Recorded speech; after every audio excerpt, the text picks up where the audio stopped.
Hello, everybody. Drasco here from 10knorm.com, where my main mission is to help heart-centered entrepreneurs who know all the business strategy normalize their next 10K month, week, day, etc., and to do so by mastering what's between their ears. And for today's episode, we have a real talk segment where I bring in a heart-centered entrepreneur who isn't seeing consistent or stable growth in their business, and then live on the call, I get to help them break down one specific aspect that's generally most overlooked in business strategy, which is the inner aspect. And in that, we're going to explore who the heart-centered entrepreneur is, why they do what they do, and then live on the call, I get to help them get out of their own way on an inner challenge that they're currently experiencing towards their next business upgrade. And for today's episode, we have Gabriel Shaw, who's a kinesiologist, a clinical exercise physiologist, and a Tai Chi instructor. He employs many modalities to help people who are feeling stuck to find freedom by moving through stress and trauma held in the body. And before he became a kinesiologist, Gabriel worked as an emergency medical technician in both field and hospital settings, where he learned the value of holistic healing and incorporates those both in the body and on the mind in the work that he does right now. So Gabriel, thank you very much for being on. How are you today? I'm good. Thanks a lot. I appreciate the opportunity to be on. And yeah, it was a wonderful intro. I'm looking forward to this conversation and yeah, appreciate it. Absolutely. Love it. And it's always cool when I have somebody who comes on that comes from some sort of movement background. Like, I don't know if you're familiar, but I actually used to own a weight loss center, like a brick and mortar weight loss center for 10 years before I closed that down and kind of moved into what I'm doing right now. So I always like to have somebody that's kind of coming in from that space. I've spent so long in it. So I'd love to know how you got into it and, what was your inspiration for going down that road? Cool. You know what? I did not know that. I didn't know you ran that weight loss center. Sometimes I need somebody like you, locally or otherwise, because I don't really do weight loss. Even though sometimes people come to me for that, but we could get into those details. I'm sure nerd out about that later on. How did I get into what I do? Well, when I was 13 years old, a buddy of mine said, "Hey, do you want to come and check out this kung fu class with me?" My dad said I should bring a friend, and let's go see if we like it. Went to kung fu class and just fell in love. Was super hooked, trying to practice the moves and everything. Even that day after class, you know what I mean, and just committed to that. At that time, and have really never looked back in terms of the movement and health and longevity. Just lucky to find a discipline that really helped me as a young person to learn about myself and develop a little bit of that self-discipline, learn about movement and health, but also to be involved in a greater community of people who are trying to kind of better themselves and become healthier, and who I could get support from other adults and things like that. And also introduced me to a lot of different philosophies and different other practices for well-being and ways of looking at the world. In that Kung Fu school, they also taught Tai Chi and Qigong and Buddhist meditation. And so even though I really enjoyed the Kung Fu when I was younger, as I started to get a little bit older, as a teenager and struggle with my own anxieties and things like that, I started to really realize the depth of the more meditative aspects and how much benefit they could bring in terms of, not only martial arts, but also health and longevity and inner work and spirituality. And, went on a whole path involving just trying a lot of different spiritual approaches and practices, but also wanting to, teach martial arts or teach health or teach Tai Chi, teach movement. And so I figured I should learn something about health, and get some skills under me in terms of that regard. And that's what prompted me to become an emergency medical technician. During my work as an emergency medical technician, I realized a lot of people work for years and years to get themselves into those unhealthy situations, and just responding at the crisis time is not an opportunity that you have to really provide a transformational experience, for someone's health, for someone's longevity. And so that's partially in the desire to merge sort of what I had learned about Western medicine through being an EMT, and also what I had learned about sort of Eastern philosophy and things like that, through my Kung Fu training. That's why I went to go study kinesiology and become a kinesiologist, and just to try to help people also at a little bit more preventative stage.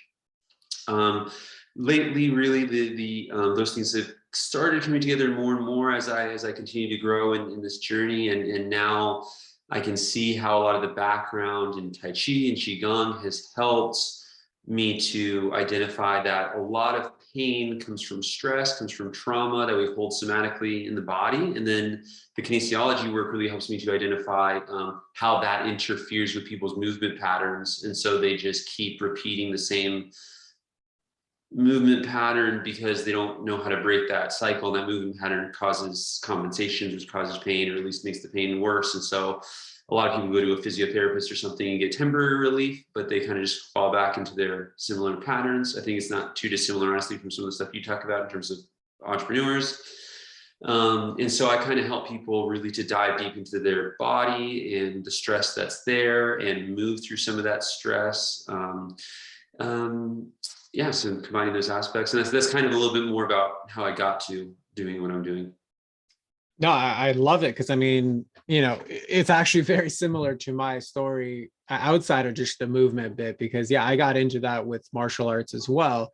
I started karate when I was 11, and then did that for like 16 years. And that's how I kind of transitioned into, like, despite going to business school, like that's how I went into actually doing personal training and getting a certified nutrition and building the studio. Right. So yeah, 100%. I understand that sentiment.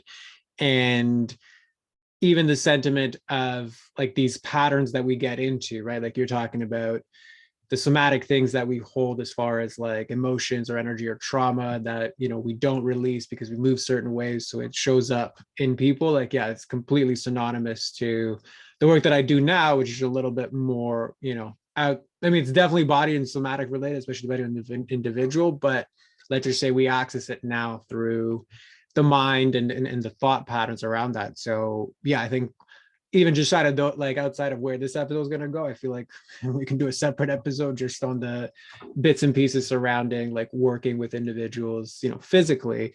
So what I would love to then dive deep into is, you clearly have a diverse background, how to approach these problems from so many different angles, clearly have a lot of self-awareness as well. So I'm curious then, what do you feel like is your biggest challenge right now to get to your next kind of 10K norm, or your 10K norm upgrade? Man, what's the biggest challenge right now? It's kind of tough. I might say a couple of things, and you can maybe narrow in as we want on one thing. A big thing that I've been working on lately, and I'm kind of in the process, is kind of creating that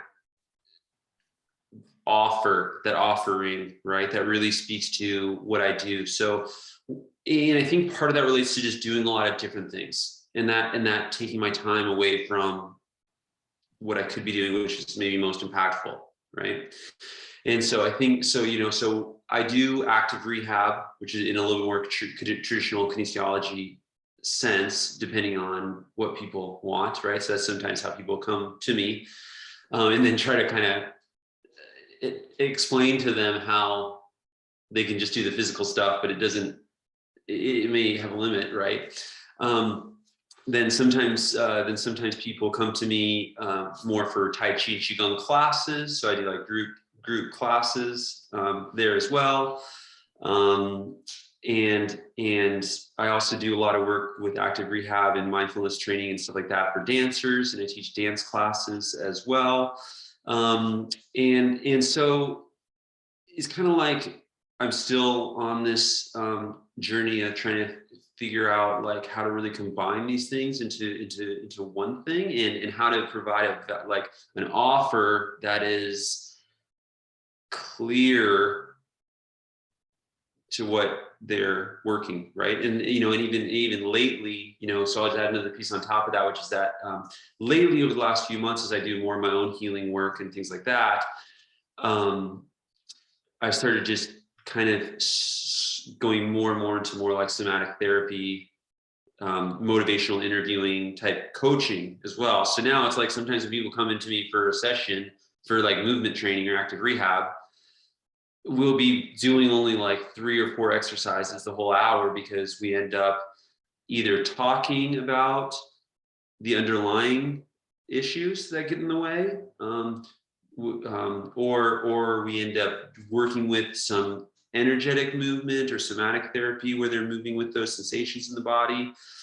And it can be hard for me to tell somebody what are they going to get, you know, like what are they signing up for? What are they like? Why are they coming into an hour session with me one-on-one?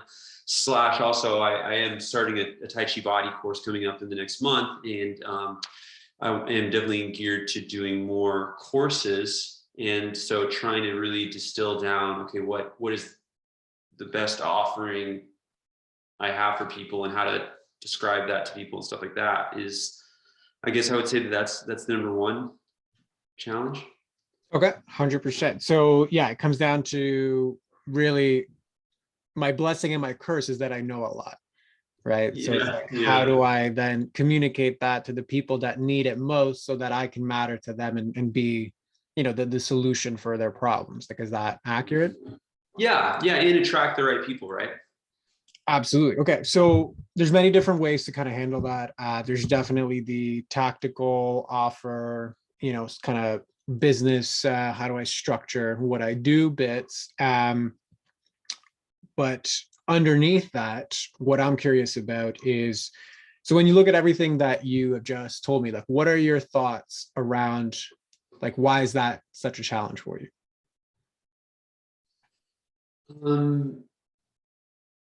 Why is it such a challenge for me to create that offer, let's say? Like, basically, what are the thoughts surrounding why is this a problem for me? Right. Yeah, because that is actually something I've been thinking about, you know, after doing that other material that that I've done through you. And one of the thoughts that kind of consistently comes in is I don't have enough time.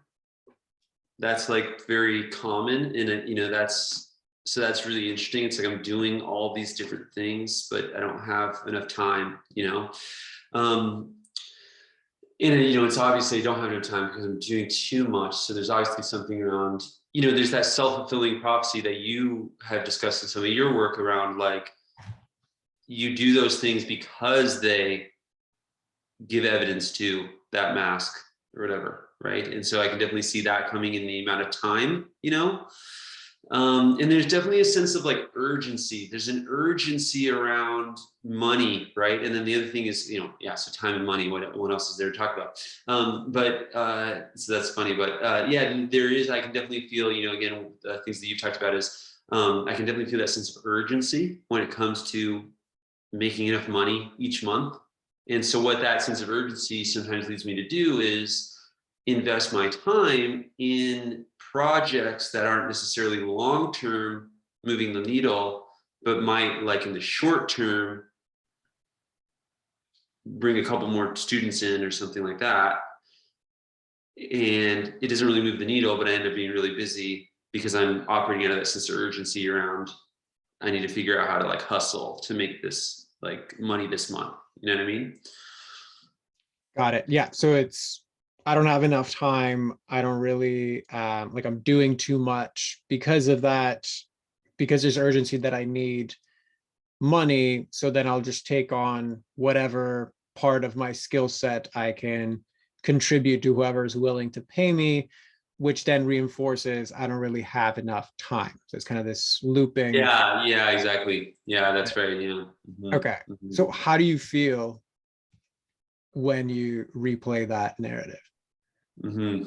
Well, I can feel myself getting anxious now, just thinking about, you know, just putting a word to that narrative, a little bit of like the tingling sensation in my body, and like energy moving into my upper chest sensations. And so I can tell that's, feeling a little bit anxious about it, and trapped, I guess, is the word that comes to mind. Got it. Well, Mhm. it's hard not to feel trapped when you're in a loop that constantly reinforces that you don't have enough time to make the money that you need to make. And every time a bill comes in, it's the same thing all over again, Yeah, right? yeah, Yeah. Yeah. yeah. So when you're feeling trapped and anxious, what actions did that actually inspire for you? Yeah, when I'm feeling trapped and anxious, what actions do I do? Correct.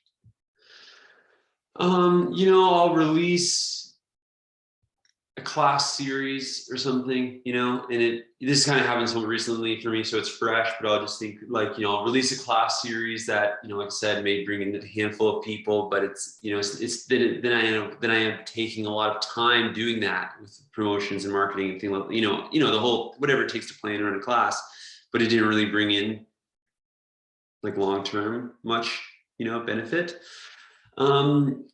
Or the other things that I'll do is like I'll take a job, like I'll work at some other job, like you said, like I'll take a part-time gig or something like that to like help cover that thing or whatever, right?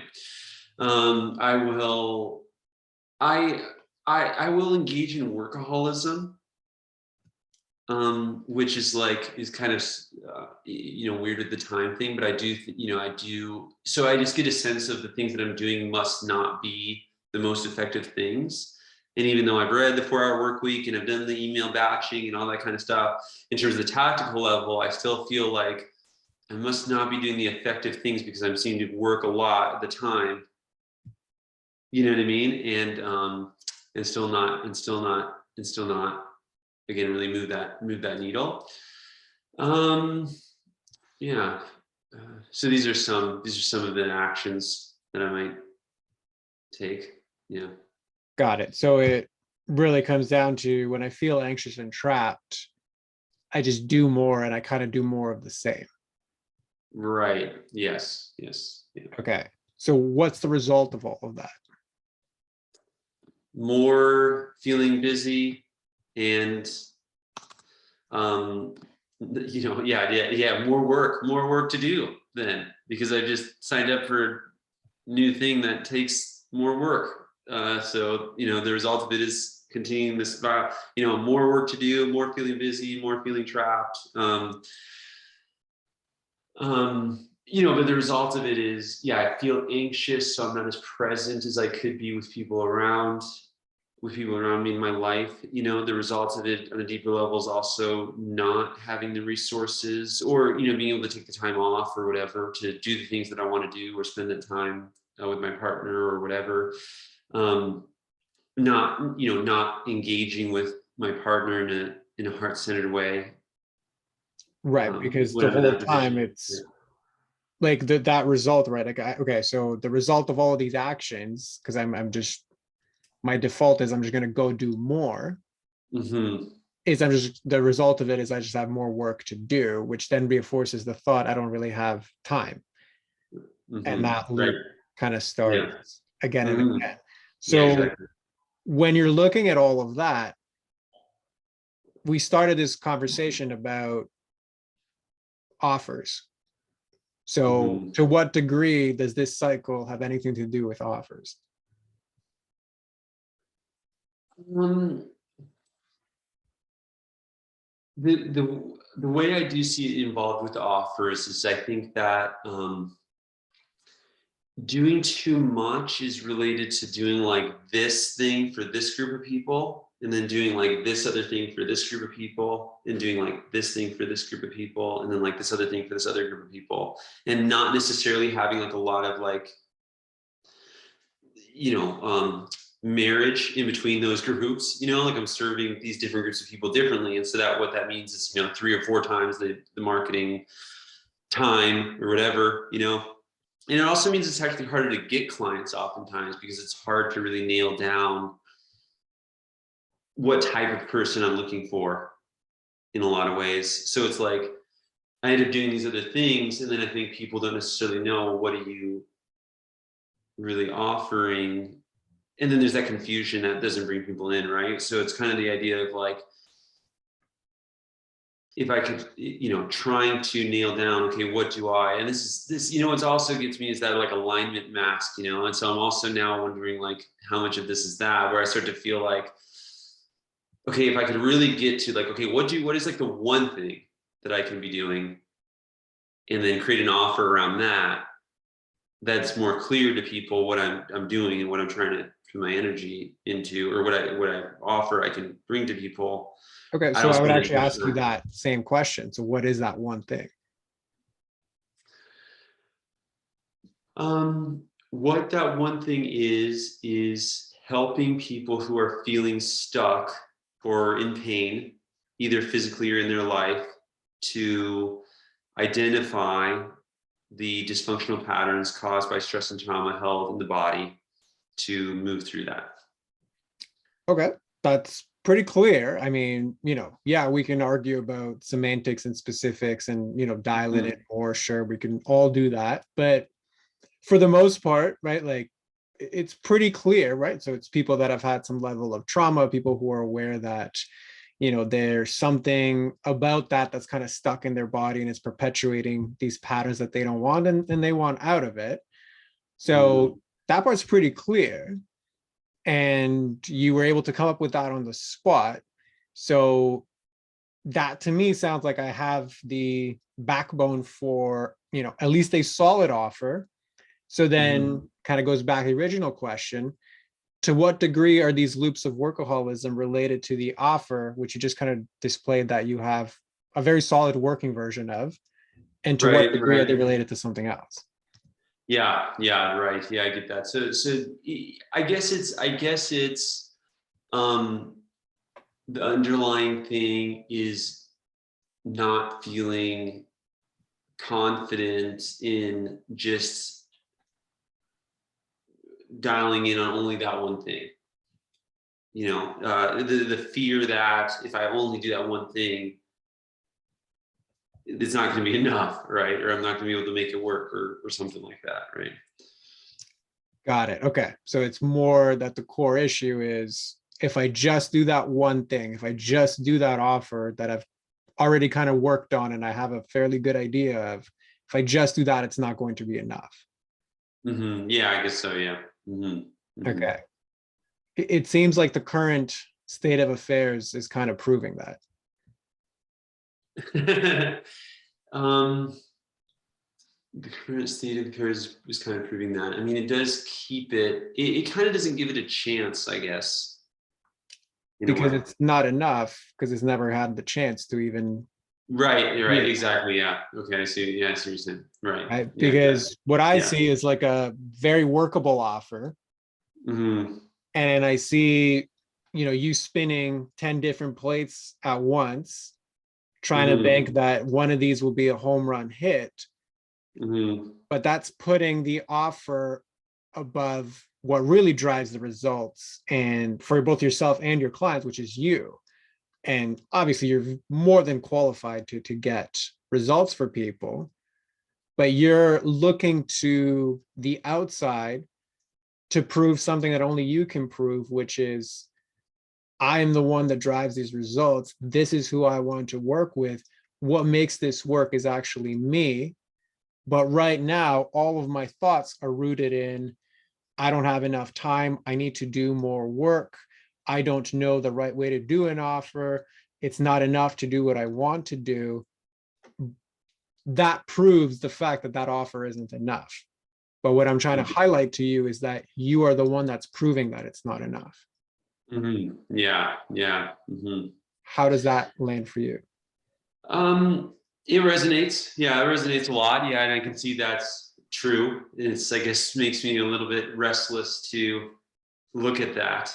So why do you think it makes you restless? Like, what's coming up for you when you hear that reflected back?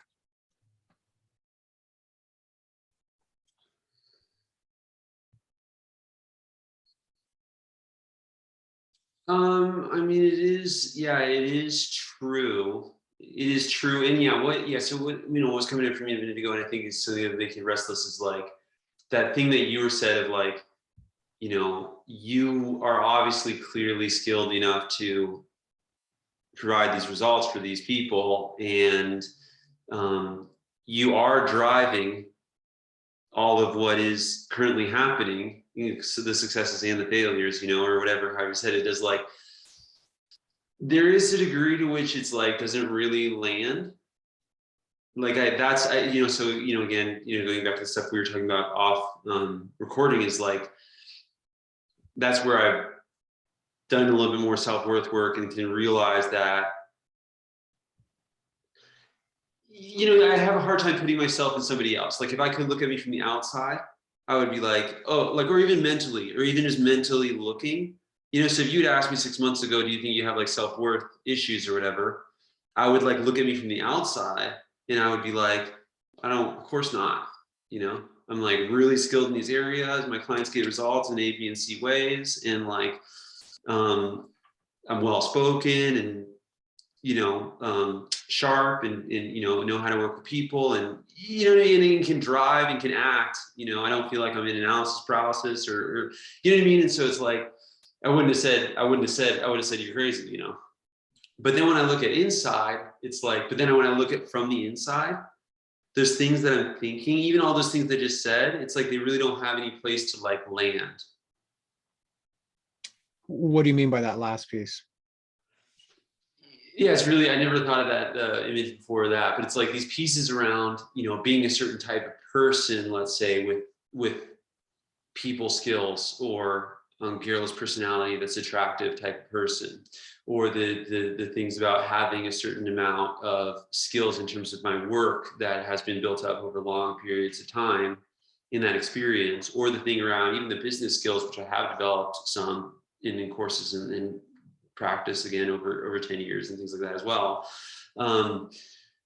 It's almost like looking from outside, those things are obvious, or if I think about them, they're obvious, but inside they don't really they don't resonate with me, or they don't hit me, or they don't, you know what I mean? It's kind of like, I don't have anywhere to put them down, like I can see them from the outside, but inside I can't really believe it, is like the thing. Yeah. So it's like, and just to make sure I've heard you correctly, what I'm hearing is like, okay, so I have the credentials, I have the client results, I have the demonstrated abilities, I have the business courses and things that I've done and taken and then worked through, but they don't have anywhere to land that they make me worth all those things.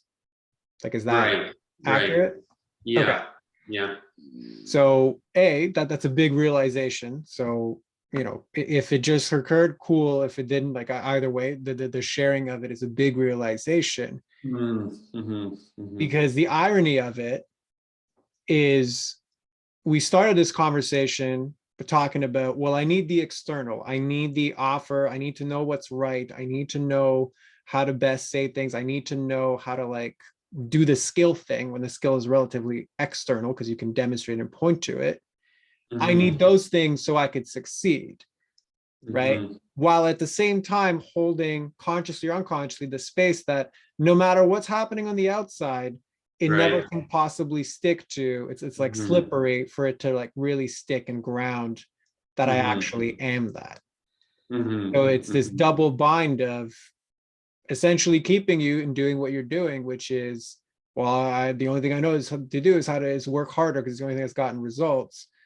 But then it's the also the thing that continues to loop and prove fundamentally on some level, I believe that I'm not enough. So how does that land and resonate?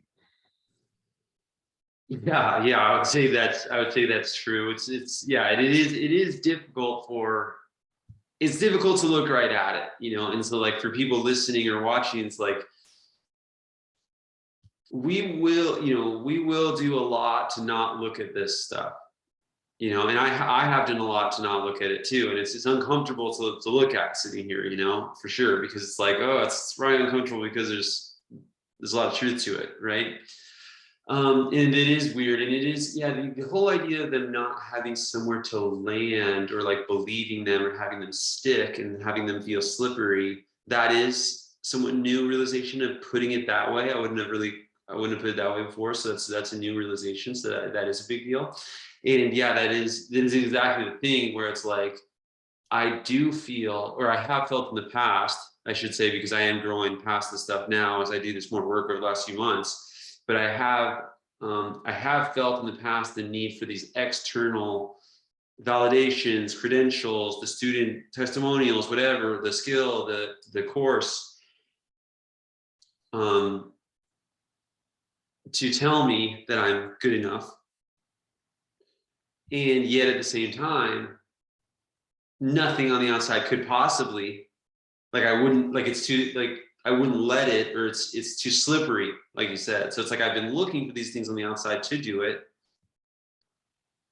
But at the same time, they couldn't, no matter how much they did, you know. 100%. So, okay, there's a lot of things I want to share with regards to that. So number one, on the last piece, I think that's just demonstrated with you being here, right? Like, I know I've known you for less than an hour. I've obvious to me that you know a lot and like can back up your talk. Yet we're just getting to this point where like, oh, I don't know, like externally, like if somebody tells me, I don't know if I 100% believe it, right? So it's like, again, going back to that irony of the outside reality is telling me this thing that I wish was true, but no, I'm going to deny it because I have to prove, this part of me that doesn't want to transcend right. And no judgment, like we are all guilty of this. It's like, welcome to being human. But I'm just kind of pointing it out again because it's so prevalent and it's so evasive. And it's one of the reasons I do the work that I do. And I do this podcast because fundamentally, it's really hard to see the building when you're on the balcony, right? That's what makes these types of processes really like good, because you get that reflection back. And just on your first point with regards to like having the courage to, do this live and to share the vulnerability or whatever, I think that is a big testament, to you and your commitment to this growth. So, got to give credit where credit is due. And what I would just kind of circle back around to, it's a big realization and one that, is very hard to kind of, fix or however you want to call it or transcend, in the container of something like this. I just want to kind of, as we move towards the close, go down the road of like, does that feel complete for you? Is there still something left outstanding?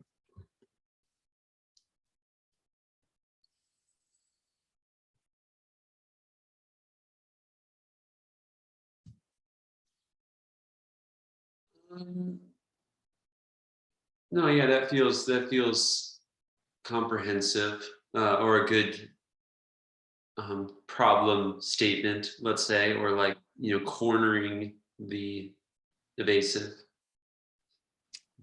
So, well, okay, so when I'm hearing that, it's kind of like, I know, like I understand where I need to look. So is that what you meant or something else? Yeah, it's that I understand where I need to look. Yeah, for sure. Yeah. Perfect. And I can see that being true. Yeah. Awesome. So yeah, I'm glad that that's the case. So what I'd love to then just kind of wrap up with is, if you can kind of summarize in your words, because, I always reflect back and it's obviously my interpretation in my words, but I'd love for you to summarize and reflect back in your words, kind of like, what did you come into this process being like? And then what was the realization for you at the end? For sure.